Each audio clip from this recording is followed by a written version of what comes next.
जब मौका मिलेगा मैं तुम्हें अपने दोस्त से मिलवाऊंगी। वो बहुत बढ़िया है, उसने जोर देकर कहा। लेकिन उसकी चाची को पता नहीं था कि जिस दोस्त की बात वो कर रही थी वो असल में लड़का था, लड़की नहीं। लेकिन स्काई को इसकी कोई चिंता नहीं थी। उसकी चाची बिल्कुल भी अपने माता पिता को नहीं बताएगी, बिल्कुल भी ऐसा नहीं करेगी। उन्होंने उसी शाम डिनर के लिए मिलने का प्लान बनाया। फोन काटने से पहले उसने कहा, आज रात मिलते हैं चाची, मैं आपको जाने देती हूं। मैं पहले फोन काटती हूं। मैं शॉपिंग पर हूं, अभी दो दोस्तों के साथ हूं। कॉल खत्म होते ही स्काई ने अपना फोन निकाला और तुरंत मुझे मैसेज टाइप किया। लेवी, मेरी आंटी अभी फोन किया, वो अभी शहर में है, आज रात मुझे डिनर पर ले जाना चाहती है। तुम आज फ्री हो? मेरे साथ चलो, तुम्हें उनसे मिलवाऊंगी। वो बहुत अच्छी है, मुझे लगता है तुम्हें वो पसंद आएंगी। मैसेज भेजने के बाद एक ख्याल उसके दिमाग में आया। अगर उसके परिवार को पता चल गया कि वो किसी लड़के के घर रह रही है तो चीजें जल्दी ही जटिल हो जाएंगी। लेवी, बस इतना जान लो, जानती हो मेरी चाची बहुत खूबसूरत है। वो मुझसे फोन पर बात कर रही थी, मुझसे कह रही थी कि आज रात डिनर पर आ जाओ। लेकिन उसी वक्त उनके फोन पर दो नोटिफिकेशन आए। एक तो ऑनलाइन ट्रेंडिंग सर्चेस में टॉप पर पहुंच गया था, जिसने पूरे फाइनेंस और इन्वेस्टमेंट की दुनिया हिला दी थी। दूसरा एक बड़ा इंटरनेशनल न्यूज इवेंट था। दोनों सीधे जुड़े हुए थे। ट्विटर पर वो तुरंत नंबर 1 पर पहुंच गया था। लाखों, यहां तक कि करोड़ों यूजर्स कमेंट्स में बाढ़ की तरह आ रहे थे। अंतर्राष्ट्रीय घटनाओं की वजह से जिस कमोडिटी प्रोजेक्ट में मैंने निवेश किया था उसकी कीमत लगभग 200 गुना बढ़ गई थी। उस प्रोजेक्ट का नाम वो अच्छे से याद रखती थी, क्योंकि जब हम आखिरी बार मेरे घर पर सेलिब्रेशन डिनर में मिले थे तब उसने इसे नोटिस किया था। वो वहां मौजूद थी। जब मैंने उसी वक्त उस प्रोजेक्ट में निवेश किया तो वो पूरी तरह हैरान रह गई। उसने तेजी से मैसेज किए, बार बार टाइप करते हुए लिखा, हे भगवान, लेवी, जल्दी कर, अभी न्यूज देखो, अभी तुरंत देखो, क्योंकि अंतर्राष्ट्रीय घटनाओं की वजह से एक ऐसा प्रोजेक्ट जहां कमोडिटी की कीमतें जोरदार तरीके से बढ़ गई। क्या वही वाला प्रोजेक्ट तुमने खरीदा था? क्या मैं कुछ गलत देख रहा हूं? ऐसा हो ही नहीं सकता, उसने टाइप किया। क्या यह प्लेटफॉर्म सच में मजाक कर रहा है? उसके मैसेज आते देख मैंने अपना फोन देखा। बिल्कुल सही, एक बड़ा ट्रेंडिंग स्टोरी चल रही थी। वो बिल्कुल उसी प्रोजेक्ट के बारे में था जिसमें मैंने निवेश किया था और अब 200 गुना रिटर्न मिल रहा था। मैंने कमेंट सेक्शन खोला, वहां अनगिनत लोग लिख रहे थे, अरे क्या, यह प्रोजेक्ट तो पूरी तरह गिर रहा था, यह तो लगातार नीचे ही गिरता जा रहा था। अब कमोडिटी की कीमतें 200 गुना बढ़ गई है। क्या हो रहा है? यह कोई मरा हुआ बिल्ली का उछाल है क्या? किसी ने खबरें नहीं पढ़ी क्या? अंतर्राष्ट्रीय सप्लाई की कमी ने कीमतें आसमान छुआ दी। कमोडिटी की कमी ने हाहाकार मचा दिया।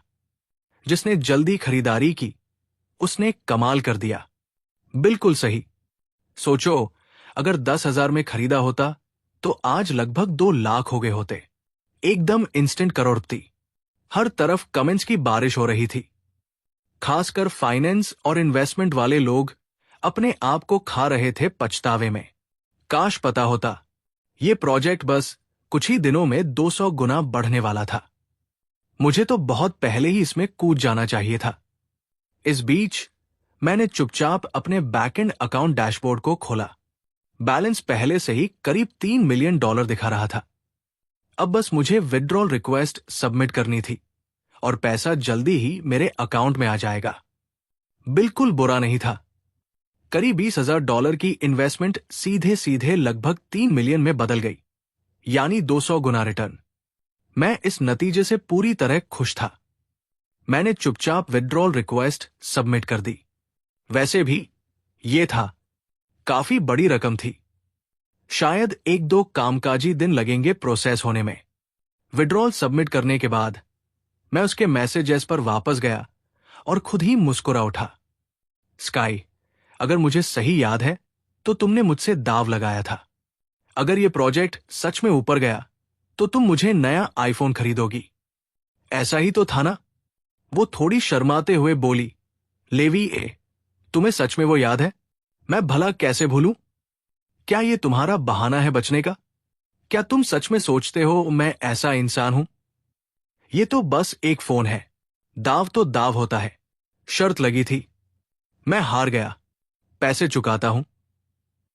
मैसेज भेजने के बाद उसने कहा, थोड़ा दर्द हुआ, लेकिन सच में 200 गुना फायदा हुआ। लेवी, तुमने सच में जैकपॉट लगा लिया। जब पहले झटका ठंडा पड़ा तो वो वापस असली बात पर आई। ठीक है लेवी, चलो वापस मुख्य मुद्दे पर आते हैं। बाकी बातें बाद में करते हैं। अभी आज रात मेरी आंटी हमें दोनों को डिनर पर ले जाना चाहती है। तुम वाकई आ रहे हो या नहीं? फिर से सोच लेना। और मैं बस इतना कह रही हूं कि मेरी आंटी बहुत खूबसूरत है, सच में बहुत सुंदर। तुम पक्का हो? आना नहीं चाहते? मैंने सोचा समझा। लोग से कुछ ज़रूरी बात करनी थी। आप लोग जानते हैं मैंने जिस वीडियो का भी पार्ट 4 डाला इसका बहुत ज़्यादा डिमांड था। और रही बात यार, मैंने अभी जस्ट एक नई वीडियो डाली थी जिस पे अभी तक 1000 व्यू भी नहीं आए। तो प्लीज़ मेरे हर वीडियो को सपोर्ट करो। जब ये पार्ट्स मैं पूरी कंटिन्यू करके ख़त्म कर दूंगा तो आप लोग मेरी हर वीडियो को सपोर्ट करो, क्योंकि ऑलमोस्ट मेरे अभी 2000 सब्सक्राइबर, उस पर अभी तक 1000 भी व्यू नहीं आए। तो थोड़ा बुरा लगता है। और बहुत लोग मुझसे चैट करने के लिए बोलते हैं, तो प्लीज़ यार मैंने टेलीग्राम का डिस्क्रिप्शन में लिंक दिया हुआ है, जाके ज्वाइन करो। वहाँ पे आप लोग मुझसे कनेक्ट कर सकते हो और बाकी सब अपडेट्स मैं उधर ही देता हूँ। तो प्लीज़ जाके ज्वाइन करना और कमेंट सेक्शन में बताना वीडियो कैसी लगी। तो वीडियो एंजॉय करो। शायद जाना ही बेहतर होगा। स्काई की जुबान बिना रुके चल रही थी, और उसकी आंटी तो परिवार की बड़ी थी। अगर उन्हें पता चल गया कि उनकी भतीजी पूरे समय किसी लड़के के घर पर रुकी हुई थी तो वो जरूर सवाल पूछने लगती। बड़े लोग हमेशा चीजों को ज्यादा ही गहराई से देखते हैं। मेरे लिए बेहतर होगा कि मैं इसमें ना पड़ूं। कौन जाने उसकी आंटी का स्वभाव कैसा है। अगर वो स्काई के लिए बहुत ज्यादा चिंतित हो और अपनी कल्पनाओं को उड़ान दे तो मैं उस स्थिति को संभाल ही नहीं पाऊंगा। हां, सिर्फ एक दिन के लिए। स्काई मेरे यहां था, कुछ भी नहीं हुआ था। लेकिन बड़े लोग हमेशा चीजों को जैसी दिखती है वैसी ही नहीं लेते। जो बहुत ज्यादा फिक्र करने वाले होते हैं, अगर उन्हें पता चल गया तो शायद वो लड़ाई करने आ जाए। बच्चा सोचता है मेरी भतीजी को ऐसे ही फंसा सकता है। हालांकि ये तो तकनीकी तौर पर सिर्फ चाची थी, उसके मां बाप नहीं, तो शायद इतना बड़ा मामला न बने। लेकिन पक्का कुछ कहना मुश्किल था। वैसे भी आजकल ऐसे चाचियां कम नहीं है जो अपनी भतीजियों के लिए जान लगाती है। संभावनाओं पर सोचते हुए दिमाग में कई सीन चल रहे थे।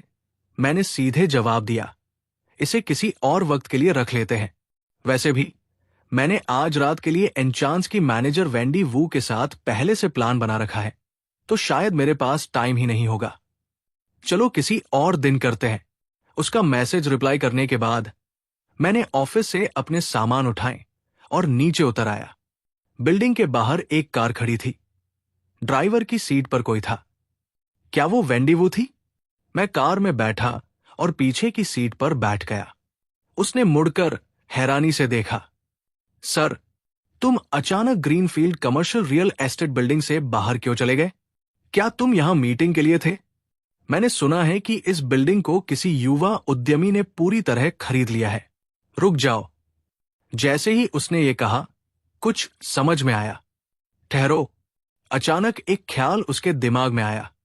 सर, ये मत बताइए कि जिसने ये बिल्डिंग खरीदी है वो आप हो। वेंडी ड्राइवर की सीट पर बैठी थी। रियर व्यू मिरर से मुझे पीछे से देख रही थी। उसके चेहरे पर साफ हैरानी थी। वो मुश्किल से ये शब्द निकाल पाई थी कि तभी मैं बीच में। जब उसने जवाब दिया तो उसने तुरंत ही अपनी बात पर शक करना शुरू कर दिया। शायद नहीं। हां, मैंने एन्चांट इंटरनेट कैफे को खरीदा था और उस कैफे का कैश फ्लो काफी अच्छा होना चाहिए था। कैफे चेन की आमदनी और कैश फ्लो वाकई में प्रभावशाली था। ये एक बड़ा बिजनेस था। शहर के अलग अलग हिस्सों में कई ब्रांचेस थी। घंटे के हिसाब से रेट भी ठीक थे। कैफे के अंदर और भी कस्टमर सर्विसेज दी जाती थी। लोकेशन भी सीधा डाउनटाउन में था। यहां आने जाने वालों की संख्या और प्रति विजिट खर्च दोनों ही ज्यादा थे, लेकिन इसकी वैल्यू के मुकाबले ग्रीनफील्ड बिल्डिंग, पूरे बिल्डिंग को सीधे खरीदने की बात तो दूर की बात थी। इसके लिए कम से कम कई करोड़ चाहिए होते, शायद सैकड़ों करोड़ भी। ये कोई छोटी मोटी बात नहीं थी। ऊपर से सिर्फ एक दो मंजिल नहीं, पूरा बिल्डिंग। मैंने जवाब दिया। मेरा चेहरा बिल्कुल नहीं बदला, पूरी तरह से शांत था। भले ही सिस्टम ने मुझे पहले ही पूरा बिल्डिंग का मालिकाना हक दे दिया था और ऊपर से ग्रीनफील्ड ऑफिस बिल्डिंग भी बोनस के तौर पर मिली थी, मैं फिर भी पूरी तरह से काबू में था। ऐसे शख्स के तौर पर जिसने पिछली जिंदगी में एक साम्राज्य बन चुका था, जिसने कभी अपार दौलत देखी थी, सब कुछ देखा था, अब दूसरी बार वापस आया था। मैं ऐसे छोटे मोटे नुकसान से भावनात्मक रूप से हिला नहीं था। इसी बीच ड्राइवर की सीट पर बैठी वेंडी पूरी तरह से हैरानी में डूबी थी, बिल्कुल चौंकी हुई, जैसे उसने पहले ही महसूस कर लिया था। सीईओ मेसन चेन सच में वही शख्स था जिसने ग्रीनफील्ड ऑफिस बिल्डिंग खरीद ली थी, टाइडल वेव टेक के चेयरमैन। उसने हमेशा महसूस किया था कि उसका बैकग्राउंड आसान नहीं है, लेकिन उसने कभी सोचा भी नहीं था कि ऐसा होगा। इतने बड़े स्तर पर होना, पूरा इमारत खरीद लेना और फिर भी इतनी शांति बनाए रखना। जितना ज्यादा वो सोचती, उतनी ही ज्यादा वेंडी की जिज्ञासा बढ़ती। ये बॉस मेरा किस बड़े कॉलोमरेट का बेटा है? क्या वो सच में शहर के सबसे बड़े वित्तीय समूह का बेटा हो सकता है? आमतौर पर अमीर परिवार भी इस स्तर पर नहीं होते। एक ही बार में इतनी बड़ी रकम निकालना आसान नहीं होता। ये वाकई डराने वाला है। ये सब उसके दिमाग में घूम रहा था जब हम एनकैंट इंटरनेट कैफे जा रहे थे। मैं पीछे बैठा था और धीरे से बोला, अपनी आवाज में एकरसता बनाए रखते हुए, और धीरे धीरे, मैनेजर वो, आपको मुझसे किस बात के लिए मिलने की जरूरत थी? कोई ऐसी गंभीर बात जो जरूर आमने सामने ही करनी थी। फोन पर क्यों नहीं कह सकते थे? वेंडी ने अपनी नजरें सड़क पर टिकाए रखीं। बिल्कुल सर, बात यह है कि मैंने आपको आज दोपहर बुलाया था ताकि हम कैफे के ऑफिस में बैठकर ठीक से बात कर सकें, क्योंकि अगले एक दो दिन में कैफे को बढ़ाने की योजना है। जैसा कि आप जानते हैं, एनचांट इंटरनेट कैफे सालों से बना रहा है, जहां तक आज पहुंचा है। ये आसान नहीं था। सच में ये बिना संघर्ष के नहीं आया। मैनेजमेंट टीम ने एक प्रस्ताव रखा है कि हम काफी बड़ा विस्तार करें और एक प्रीमियम गेमिंग लाउंज बनाएं। उस समय हम बहुत सारा नया सामान और मनोरंजन सेवाएं जोड़ेंगे। आगे कमाई की संभावना काफी बढ़ जाएगी, लेकिन इस विस्तार पर काफी खर्च आएगा। कैफे के खाते से काफी पैसा निकलेगा, इसलिए हम ये फैसला खुद नहीं लेना चाहते थे। हम चाहते थे कि मैं सीधे तुमसे बात करूंगा, तुम्हारी मंजूरी लूंगा और तुम्हारे विचार सुनूंगा। जब वेंडी ने सब कुछ विस्तार से बताया तो मैं पीछे की सीट से एक हल्की सी दिलचस्पी महसूस कर रहा था। ऑपरेशन को बढ़ाना बिल्कुल सही फैसला था। मुझे पूरी तरह से कोई आपत्ति नहीं थी। वैसे भी टाइडल वेव टेक मेरे लिए लगातार आमदनी का स्रोत बनेगा, साथ ही बाकी सभी कारोबार और संपत्तियां मिलाकर। हर एक हिस्सा मायने रखता था। एक इंटरनेट कैफे तो छोटी बात है, वहां की मासिक आमदनी बड़े चित्र में तो बस मामूली रकम थी। सोच रहा था, मैंने अंदर ही अंदर मुस्कुराते हुए कहा, सीधी बात करता हूं। प्रीमियम गेमिंग लाउंज में अपग्रेड करो, खर्च की चिंता मत करो, मैं तुम्हें पूरी छूट देता हूं। जो करना है करो, बजट की फिक्र मत करो। साथ ही मैं ये भी जानना चाहता हूं कि फिलहाल स्टाफ की सैलरी क्या चल रही है, क्लीनिंग क्रू से लेकर नेटवर्क एडमिन्स और उपकरण टेक्नीशियंस तक। उनकी तनख्वाहें कितनी हैं? वेंडी को लगा था कि मैं सबकी सैलरी में कटौती करने वाला हूं, खर्च कम करने और पैसों को कहीं और लगाने वाला हूं। पूरी बचत विस्तार के बजट में डाल दो। बिल्कुल वैसी ही दिशा थी जिसकी उसे उम्मीद थी। लेकिन जो मैंने अगला कहा वो उसने सोचा तक नहीं था। असल में मुझे नंबर बताने की भी जरूरत नहीं है। जो भी अभी सब कमा रहे हैं, मुझे ठीक ठीक आंकड़े नहीं चाहिए। बस जो भी उनकी मौजूदा कमाई है, उसे इस महीने से दोगुना कर दो।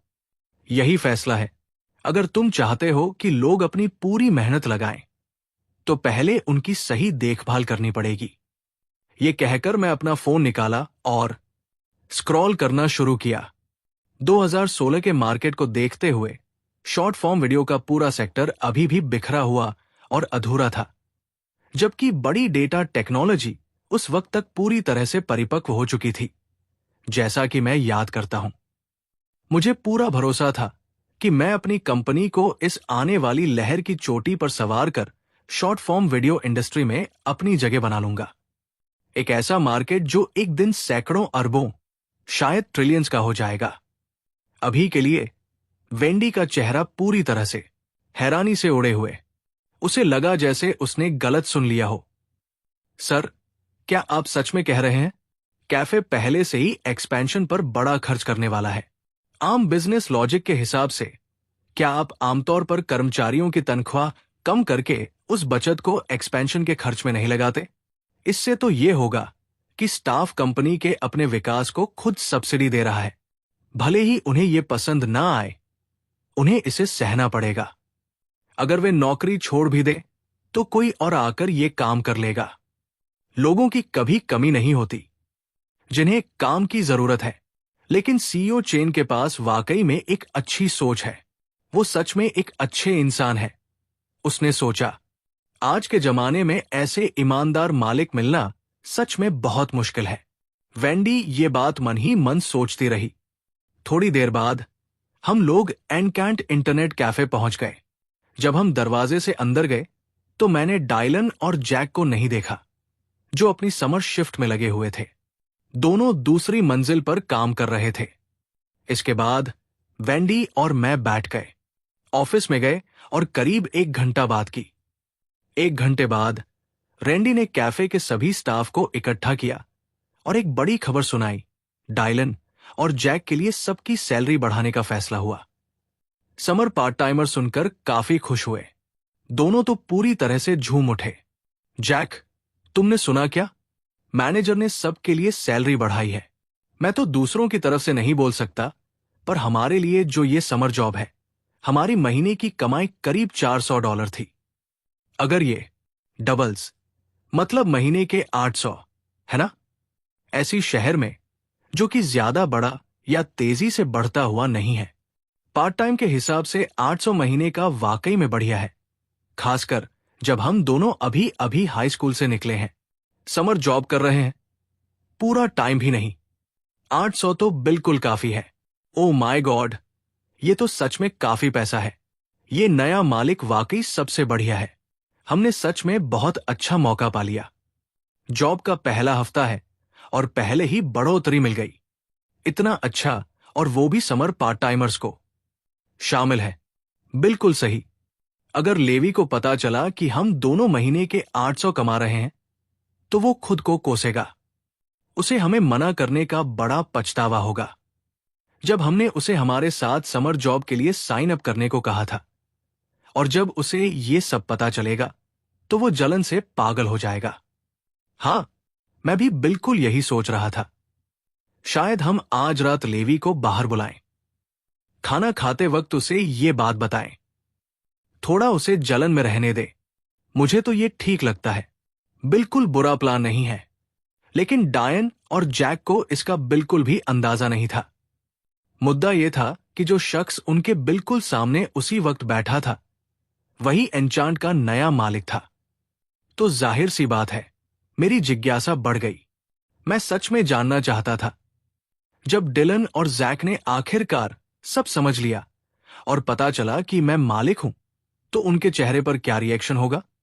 इसके लिए ज्यादा सोचने की जरूरत ही नहीं थी। उनके चेहरे की एक्सप्रेशन कीमती होने वाली थी। मैंने पूरा शाम उनके साथ बिताया, ग्रिल्ड स्क्यूअर्स और ठंडी बियर के साथ। एक आरामदायक, आसान, वाकई में अच्छा रात। एग्जाम सीजन ने सब कुछ इतना टाइट रख दिया था और पढ़ाई की मार लगातार दिन प्रतिदिन बढ़ रही थी।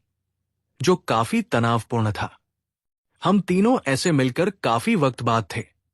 बस हम तीनों ही थे, ना कोई दबाव, ना कोई प्लान। ऐसे मिलना सच में बहुत अच्छा लगा, खासकर गर्मियों की भीषण रात में। ठंडी बियर पीना, जो गर्म रात में बड़ी ही मजेदार लग रही थी। जिंदगी की छोटी छोटी लेकिन सच्ची खुशियों में से एक।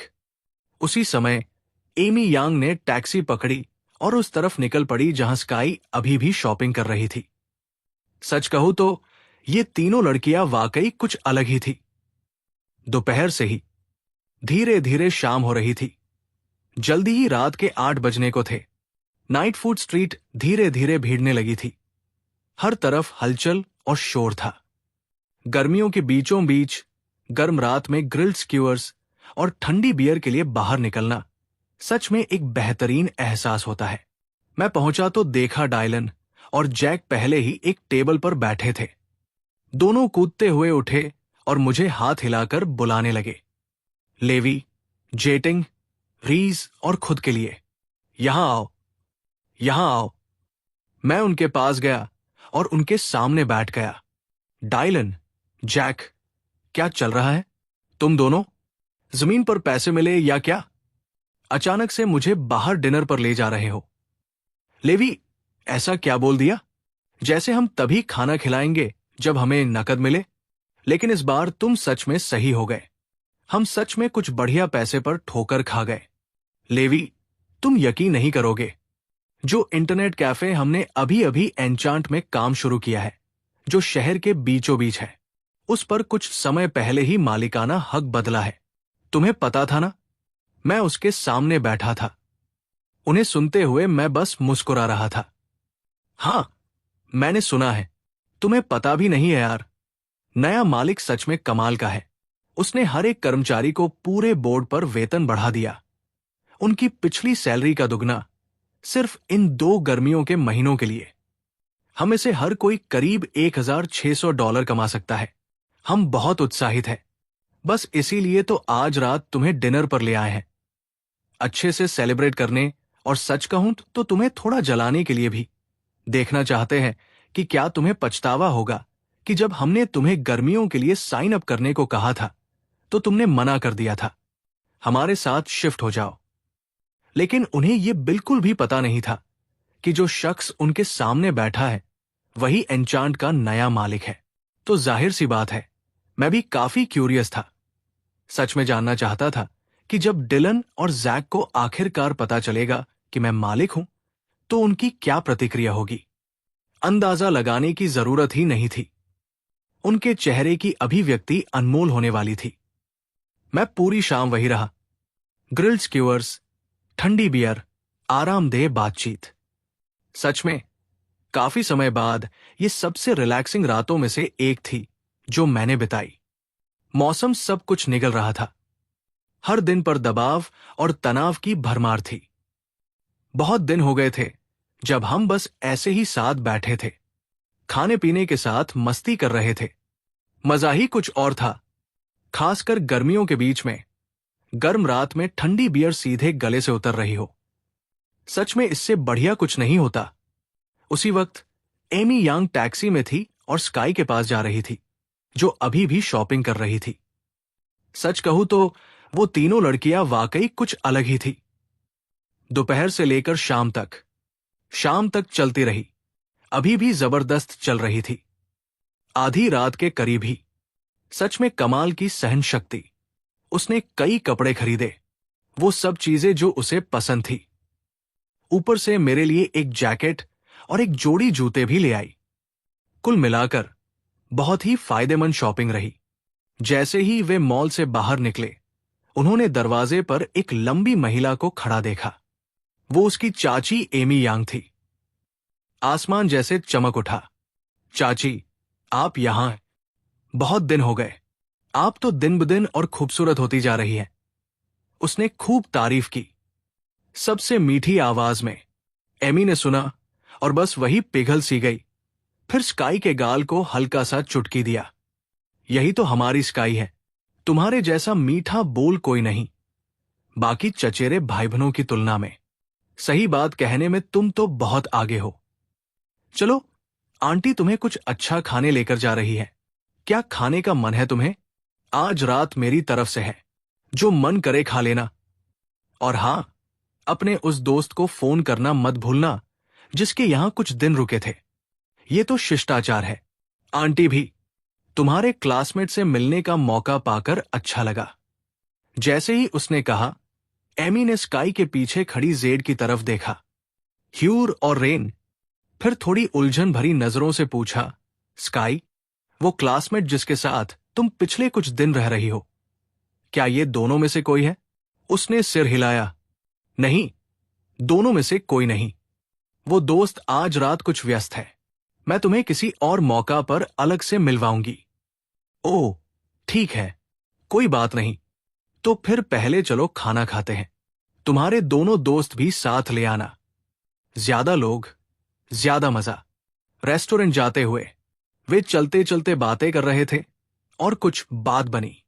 ओह, सही कहा। और तुम्हारा आज दोपहर नई कंपनी के लिए जॉब इंटरव्यू नहीं था? कैसा गया? स्काई ने सच्ची जिज्ञासा से पूछा। बहुत बढ़िया गया। ये बात करते ही एमी का मूड तुरंत ही शानदार हो गया। स्काई, तुम्हें पता भी नहीं है, आज दोपहर का इंटरव्यू बहुत ही स्मूथली हुआ। नया बॉस बहुत जवान है और सबसे बड़ी बात, वो सच में अच्छा इंसान लग रहा है। मैं तो पहले सोच रही थी कि नई कंपनी अभी अभी शुरू हुई है और बेस्ट सैलरी इतनी ही दे रही है, लगभग 8,000 हर महीने। शायद क्योंकि वे अभी शुरुआत में हैं, उन्हें खर्चों को कंट्रोल करना होगा, तो शायद वे इसे कम करने की कोशिश करेंगे। शायद इसे 5 या 6,000 तक ले आए। लेकिन मैंने कभी उम्मीद नहीं की थी। न सिर्फ उन्होंने इसे कम करने की कोशिश नहीं की, बल्कि मेरे बेस्ट सैलरी में 5,000 और बढ़ा दिया, जिसका मतलब है कि आपकी आंटी इस कंपनी में कम से कम 13,000 हर महीने कमा रही है, जो मेरी पिछली कंपनी की बेस्ट सैलरी से भी ज्यादा है। सही है ना? फिर जब उनकी आंटी ने यह सब इतने उत्साह के साथ कहा, स्काई को लगा मैं सच में उसके लिए खुश हूं। सच में, ये नई कंपनी के पास पक्का भारी आर्थिक सपोर्ट होगा। मजाक नहीं कर रहा हूं। इसका नाम है टाइडल वेव टेक। नाम थोड़ा अनोखा है। स्काई, जेड और रेन ने कभी सुना ही नहीं था। लेकिन सोचा जाए तो एक नई बनी कंपनी जिसके बारे में वे कभी नहीं सुने, ये बिल्कुल सामान्य था। और हां, ये वही कंपनी है जिसने कुछ दिन पहले ग्रीनफील्ड रियल एस्टेट ग्रुप्स की बिल्डिंग साथ खरीद ली थी।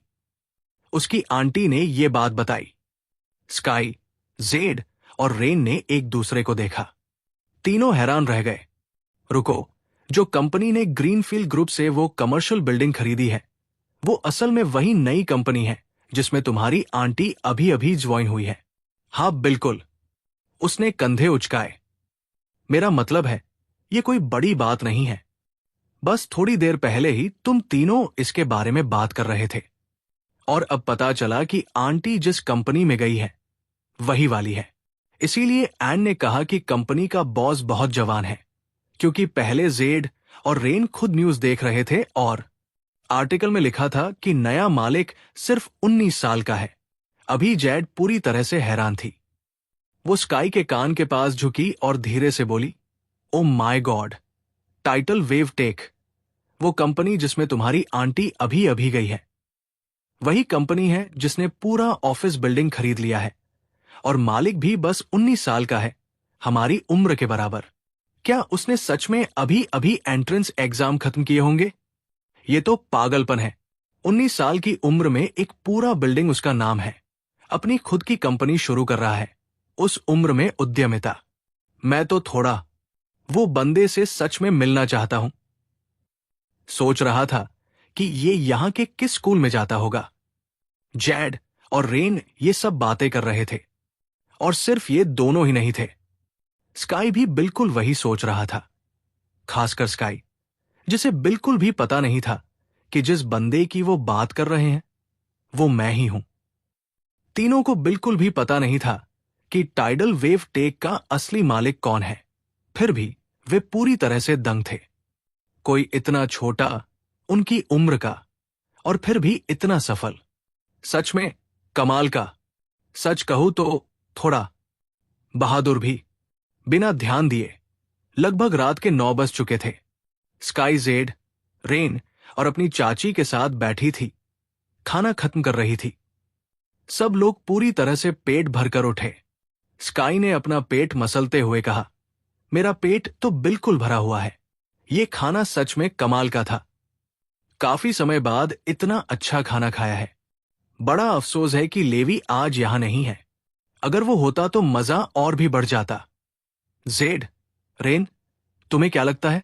वो अपनी अजीब सी मुस्कान लिए जेड की तरफ देखते हुए बोली। उससे पहले जेड और रेन शायद जवाब ही देते, एमी पहले ही मेज के उस पार से ऊपर देखते हुए थी। लेविस का स्काई, क्या तुम्हारे बीच सच में ऐसा ही नाम चलता है? एमी को सच में कुछ समझ नहीं आ रहा था। उसे अपने स्कूल के दिनों की याद आई, जब लड़कियां एक दूसरे को बुलाती थी। हमेशा नरम और प्यारे नाम होते थे, ऐसे नाम जो दिल को छू जाते थे। ओल्ड चेन, ओल्डली, अकेंदे। क्या ये सिर्फ लड़के एक दूसरे को ही कहते थे? लड़कियां आमतौर पर एक दूसरे को ऐसे ओल्ड लगाकर नहीं बुलाती थी। इसलिए वो सच में हैरान थी। हैरान हूं। शायद मैं सच में थोड़ा पिछड़ गया हूं। उसने धीरे से आह भरी। लगता है तुम्हारी आंटी वाकई तुम्हारी पीढ़ी से बिल्कुल अलग हो गई है। जब मैं स्कूल में थी, तब लड़कियां एक दूसरे को ऐसे शायद ही कभी बुलाती थी। शायद इसलिए कि स्काई में थोड़ी टॉमबॉय वाली आदत है। हां, मजाक कर रही हूं। हमारी स्काई सबसे नर्म और प्यारी है। उसने थोड़ा नाराजगी से फूफकार भरी। आंटी, क्या आप मुझसे मजाक कर रही है? लेकिन सच कहूं तो आप पूरी तरह गलत नहीं हैं। आमतौर पर जब मैं जेड और रेन के साथ होती हूं, तो मैं उन्हें बूढ़ा नहीं कहती, वांग या पुरानी खुरचना। ये तो बड़ा अजीब लगता है। फिर तुम उस दूसरे दोस्त को लेविस क्यों कहते हो?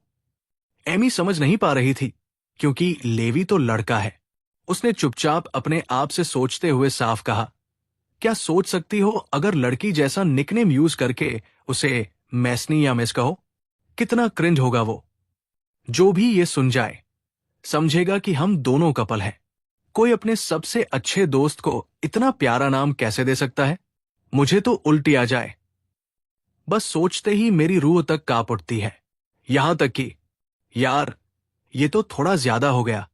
अगर वो कभी किसी को डेट करती भी, तो कभी उसे ऐसे कुछ नहीं बोलती। बहुत ही फालतू लगेगा। लेकिन अगर उसका कोई आने वाला बॉयफ्रेंड उसे ऐसा कुछ बोले, तो उसे भी बुरा नहीं लगेगा। रुको, क्या?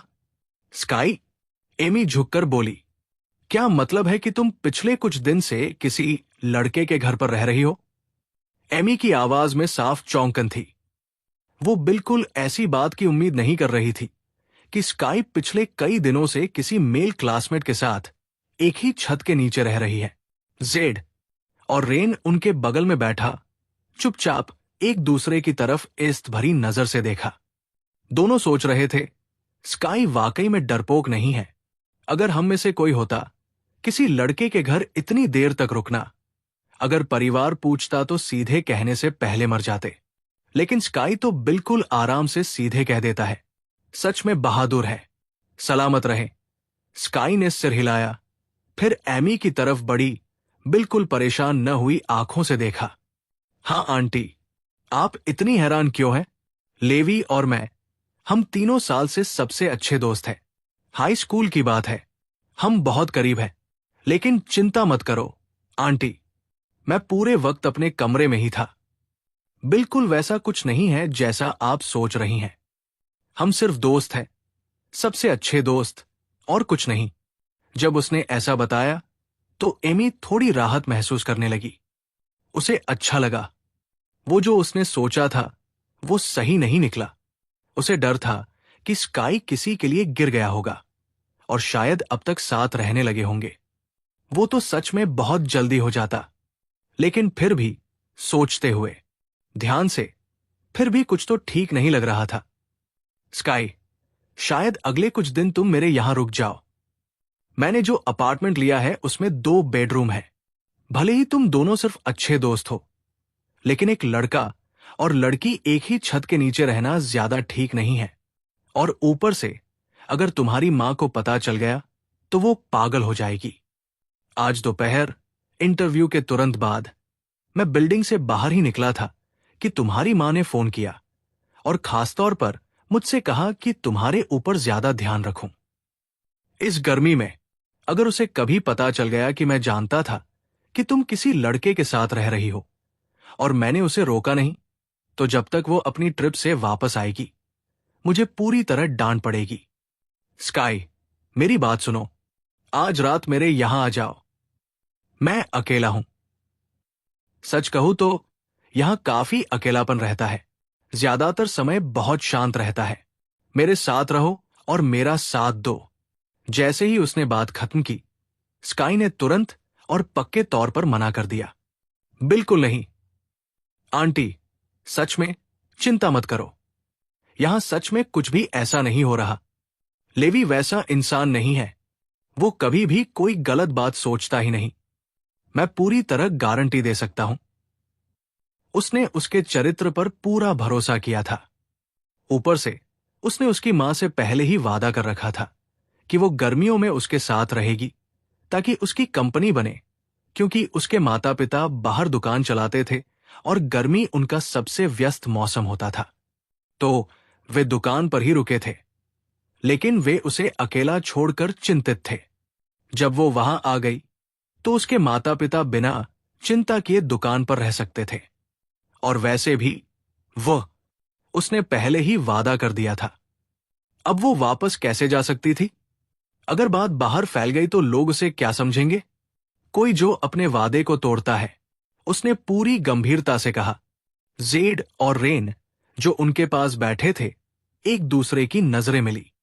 दोनों ने कुछ नहीं कहा, लेकिन उनकी नजरों से सब कुछ साफ था। जेड ने झुककर धीरे से फुसफुसाया, सुना तुमने? स्काई ने अभी क्या कहा? मेसन की मां से वादा किया। ये तो थोड़ा ज्यादा ही सीधे सादे लग रहा है।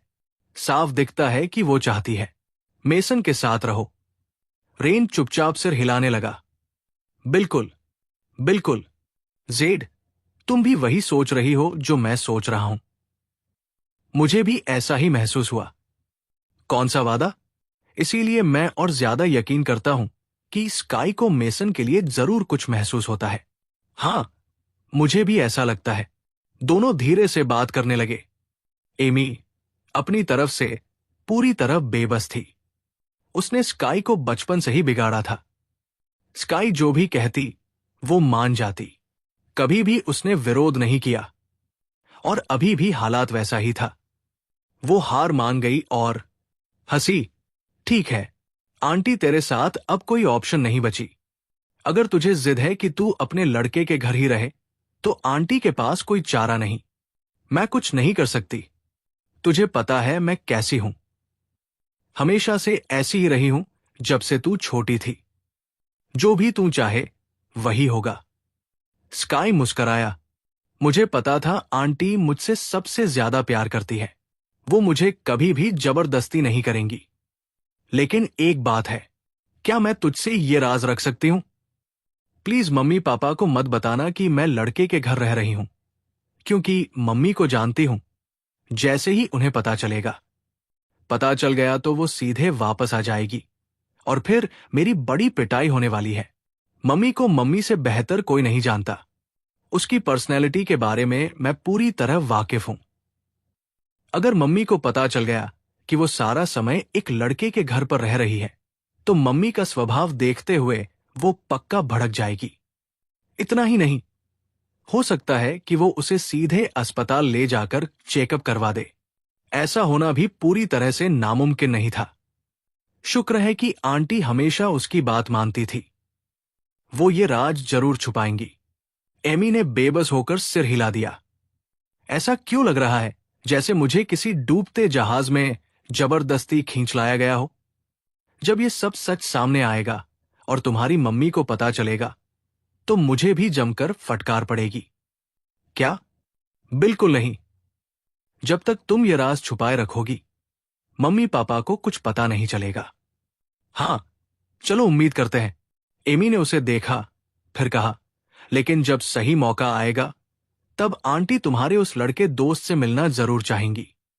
आखिरकार वो एक लड़का है, मेरी भतीजी उसके घर रह रही है।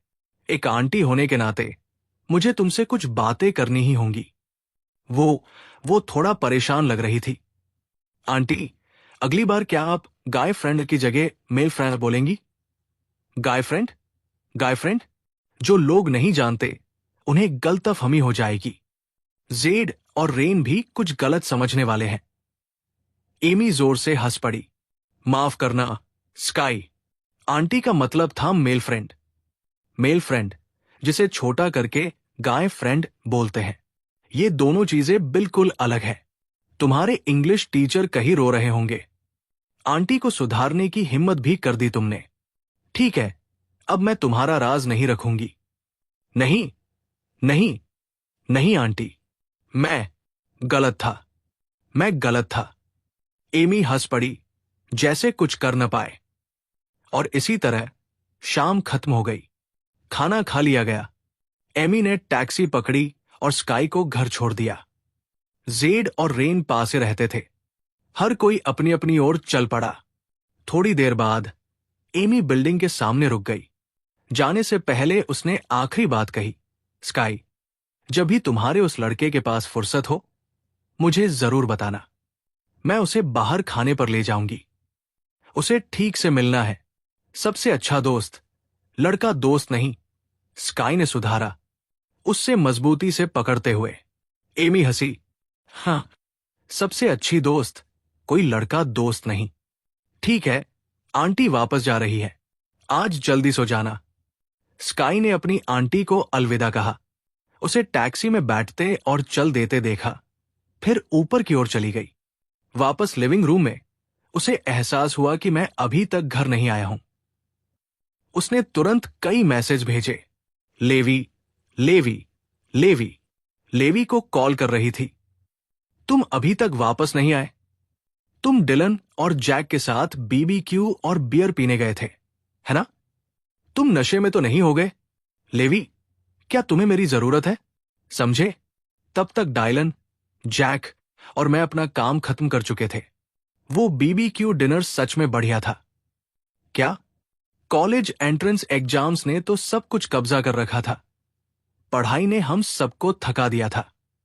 काफी टाइम हो गया था जब हम ऐसे आराम से बैठे थे। एक असली खाना, बिना किसी दबाव के, खासकर गर्मी के बीच में। तंदूरी कबाब और ठंडी बियर वाकई जिंदगी की बड़ी खुशियों में से एक थी। असल में तो बस अच्छा मूड होना था। जब मूड अच्छा होता है तो सब कुछ स्वादिष्ट लगता है। मैं टैक्सी के पीछे वाली सीट पर बैठा था।